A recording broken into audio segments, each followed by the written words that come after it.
เรื่องการเช็คค่าความสัมพันธ์ของคู่เงินหรือว่าค่า correlation สำหรับหาค่าความสัมพันธ์ของคู่เงินเนาะอยู่ใน MyWebBook เนาะกาอันที่จริง MyWebBook นี่มีเครื่องมือสารพัดที่ว่าใช้งานมีประโยชน์หลายเนาะก็เลยว่าอยากจะยกอีกหนึ่งตัวอย่างเนาะที่ว่าใช้งานเนาะที่ว่าข้าพเจ้าก็ใช้ประจำเนาะอันนั้นก็คือการเครื่องมือการคิดไล่หาค่าขนาดของ position หรือว่าขนาดของ order เฮาเนาะเพื่อบริหารความเสี่ยงนั่นเนาะการเอากราฟขึ้นมาเบิ่งก่อนเนาะกราฟขึ้นมาเบิ่งก่อนเนาะสมมุติว่าโจทย์เฮาในคำถามของเฮาว่าเฮาอยากต้องการจะเข้า order อยู่บนนี้สมมุติว่าเนาะ order อยู่บนนี้แล้วเฮาวาง SL อยู่เทิงนี้สมมุติว่านี้เนาะบัดนี้เฮามีเงินอยู่สมมุติว่าเป็นพันดอลลาร์ซะเนาะอันนี้เอาไหมมันจังคิดง่ายเนาะส่วนเฮามีเงินอยู่พันดอลลาร์เนาะแล้วเฮาจะเปิดล็อตนี่อยู่ในจำนวนเท่าไหร่ดีเนาะถ้าว่าเฮาต้องการกำหนดความเสี่ยงต่อ1ครั้งเทรดเท่านี้ว่าเท่านั้นเปอร์เซ็นต์เท่านี้เปอร์เซ็นต์เนาะหรือว่าเป็นตัวเงินโดดเนาะเฮาก็เลยเอาเครื่องมืออยู่ใน MyFXBook นี่มาสวยเนาะMyFXBook นี่ก็มาทีนี้ก็มันเข้าโฮมเนาะแล้วก็เลือก Forex Calculator เนาะตัวนี้มันก็จะมีเครื่องมือหลายๆอันที่ใช้อยู่ในการคิดไล่มาที่Position Size Calculator เนาะหรือว่า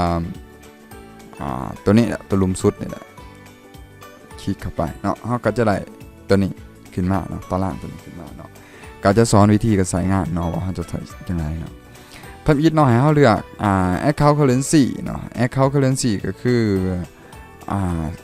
สกุลเงินในบัญชีของเฮาแหละเฮาเป็นสกุลเงินหยัง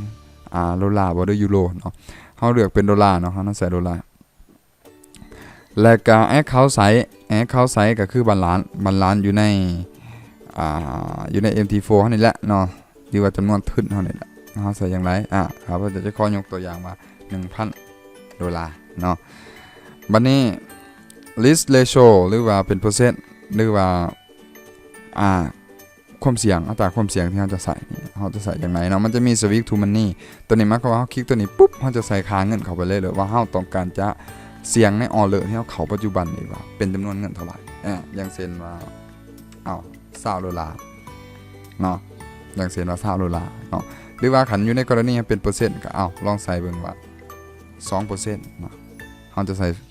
2% ไล่เนาะอันนี้จะขอใส่เป็นจำนวนเงินเนาะเพราะว่าคำจะมักใส่เป็นจำนวนเงินดอกเนาะ20 ดอลลาร์ในเอาเลยนี่เขาจะเสีย20 ดอลลาร์เขาจะกำหนดแบบไรแล้วก็ stop loss size เนาะหรือว่า stop loss ก็เป็นปี๊บนี่แหละเนาะตัวนี้เขาก็คือเขาต้องมาวัดว่าขนาดจากจุดที่เขาเปิดออเดอร์นี่แหละเปิด position นี่กับจุด stop loss เฮานี่ว่ามันมีความห่างกันจาก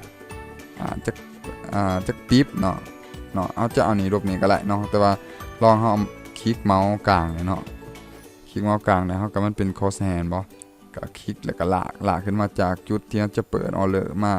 ใส่บน SL เนาะก็ได้อยู่744จุดเนาะ744จุดเท่ากับ74ปิ๊บโดยประมาณเนาะก็ประมาณเนาะ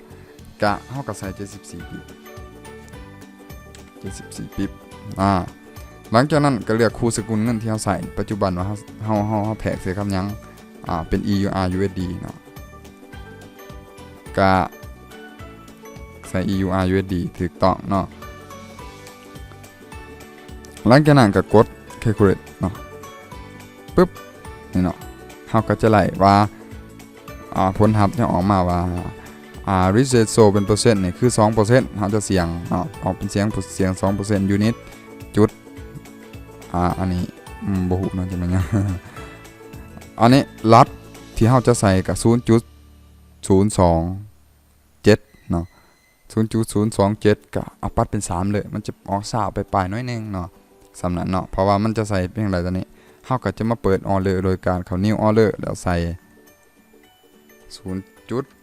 0.03 ประมาณนี้เนาะแล้วเฮาก็ตั้ง SL ตามที่เฮาได้แทรกไว้นะเนาะ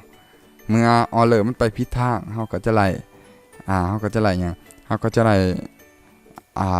ได้เสียซ้ำที่เฮากำหนดไว้ 2% หรือว่า$20เนาะอันนี้คือการกำหนดความเสี่ยงกับการใส่เครื่องมืออยู่ใน MyFX Book นี่มาช่วยเนาะก็คือว่าช่วยได้ผลเนาะปกติแนะนำแต่เนาะตัวนี้อยู่ในเฮาใส่โปรแกรม Excel ในการคำนวณเนาะอันนั้นก็ใส่ได้เนาะคือกันใส่ได้คือกันแต่ว่ามันจะมีจุดบนนึงก็คือส่วนสกุลเงินที่มันมีค่า Pivot Value นะบ่คือกันเนาะอย่างเช่นว่า EUR มันก็มีค่า Pivot Value จังนึงเนาะแล้วก็พวกสกุลอื่นๆมันก็มีอีกอย่างนึงเห็นบ่เป็นหยังว่าก็พันจุดคือกันตัวนี้อันนั้นก็พันจุดคือกันเป็นหยังราคาเวลาเฮาเสียน่ะจำนวนเงินที่เฮาเสียมันจึงบ่คือกันเนาะอันนั้นก็ขึ้นอยู่ Pivot Value เนาะซึ่งว่าคันอยู่ในForex อยู่ใน MyFX Book นี่เนาะตัวนี้มันก็จะคำนวณ Pivot Value ให้แบบอัตโนมัติเลยเนาะเฮาบ่จำเป็นต้องไปเปลี่ยนหยังมีแต่เฮาใส่คู่สกุลเงินได้เฮาเลือกอย่างเช่นว่าเฮาลองเลือกเป็นคู่สกุลเงินต่างเนาะว่าตัวนี้มันจะเปลี่ยนบ่เนาะเฮาเลือกเป็น AUDCHF เนาะเนาะมันก็เป็น0.026 เนาะเห็นบ่ค่านะมันต่างกันเนาะก็สำหรับตัวการแนะนำแบบนี้เนาะก็จะเบิดเพียงเท่านี้เนาะเฮาก็กดบุ๊กมาร์กไว้เนาะกดบุ๊กมาร์กไว้เนาะมันก็จะมาขึ้นนี่เนาะคลิกเวลาเฮาอยากใช้งานเฮาก็คลิกก่อนจะเข้าเอาเลยเนาะเฮาก็จะเฮ็ดประมาณนั้นเนาะแต่กำหนด SL กำหนดจุดเข้าแล้วก็มาคำนวณตัวเฮาจะเสียหรือว่าความเสี่ยงของเฮานี่แหละแล้วก็เข้าปรับเนาะเฮาจะวัดแทกปริมาณของพอร์ตอีหยังเฮาไหลเบิดเนาะเพื่อเฮาเฮ็ดเป็นระบบเนาะบ่แม่นว่าเฮาอยากเข้ากดปรับเข้าเลยไปเลยอีหยังบ่จักก็บ่ไหลเนาะการใส่ล็อตก็แล้วแต่อารมณ์ดีๆแน่สิมาเมาแน่ก็เอา1เลยก็อีหยังประมาณนี้มันจะเฮ็ดให้เฮาวัดค่าของการเทรดเฮาบ่ไหลเนาะแล้วเฮาก็บ่ฮู้ว่าจะเพิ่มประสิทธิภาพเพราะมันแนวไรสรุปว่าพอร์ตเฮาเนี่ยหรือว่าการเทรดของเฮาเนี่ยมันมีประสิทธิภาพเท่าใดมันเพิ่มขึ้นบ่มันลดลงบ่อยู่บนเก่าบ่เฮาก็เลยบ่มีเวลาเฮาก็เลยบ่มีโอกาสจะได้ไปเปลี่ยนแปลงไปปรับปรุงระบบอีหยังเลยเนาะเพราะว่าเฮาบ่ไหลบันทึกไปเฮาบ่ไหลคำนวณแล้วกันเขาเนาะใช้เวลาบ่ล้นเนาะการเข้าเอาเหลือใช้เวลาบ่ล้นเนาะแป๊บเดียวเฮาก็คำนวณเฮาเข้าแล้วโอเคเนาะก็ประมาณนั้นเนาะสำหรับการใช้เครื่องมือposition size calculate หรือว่าการคิดไล่ขนาดของ position ขนาดของออเลอร์เฮานี่ก็จะเบิดเพียงเท่านี้เนาะการมีผิดพลาดประการใดก็ต้องขอโทษขออภัยเนาะอาจจะว่าผิดเอาหยังก็บ่ว่ากันเนาะอันนี้ก็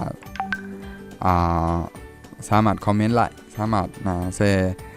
แนวคิดหรือว่าแชร์ความรู้ร่วมกันไลน์เนาะก็สำหรับวิดีโอนี้ก็จะเบิดเพียงเท่านี้เนาะ